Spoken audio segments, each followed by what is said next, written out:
Joseph পটিফরকে যত্ন সহকারে সেবা করত। এদিকে পটিফরের দুষ্ট স্ত্রী জোসেফকে দিয়ে ঈশ্বরের বিরুদ্ধে পাপকর্ম করাতে চেষ্টা করে। জোসেফ অস্বীকার করে। তখন সে মিথ্যা বদনাম দেয়। পটিফর স্ত্রীর কথা বিশ্বাস করে এবং জোসেফকে কারাগারে বন্দী করে।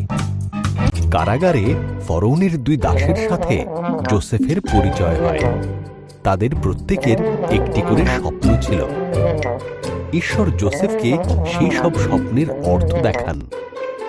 জোসেফের ব্যাখ্যা সত্য বলে প্রমাণিত হল। পানপাত্রবাহক ছাড়া পেল, আর রুটি নির্মাণকারীর ফাঁসি হল। 2 বছর পর ফরৌন দুটো দুঃস্বপ্ন দেখল। পানপাত্রবাহক জোসেফের কথা মনে করল এবং সে ফরৌনকে সব কথা জানাল।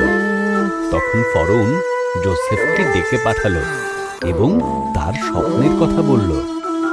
ঈশ্বর ফরৌনের সেই স্বপ্নের অর্থ জোসেফকে দেখালেন।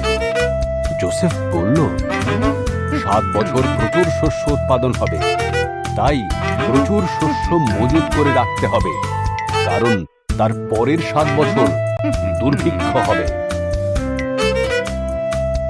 জোসেফের পরামর্শ ফরৌনকে মুগ্ধ করল।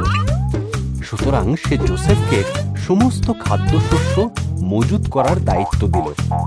ফরৌন ছাড়া সেই সময় জোসেফের থেকে ক্ষমতাবান আর কেউ ছিল না। জোসেফের ভাইয়েরা খাদ্যশস্য কেনার জন্য মিশরে গিয়েছিল। তারা জোসেফের কাছে নতজানু হল, কিন্তু তাকে মোটেই চিনতে পারল না। জোসেফ যখন দেখল তার ভাইয়েরা বদলে গেছে, তখন সে তার পরিচয় দিল। জোসেফের ভাইয়েরা ভয় পেয়ে গিয়েছিল।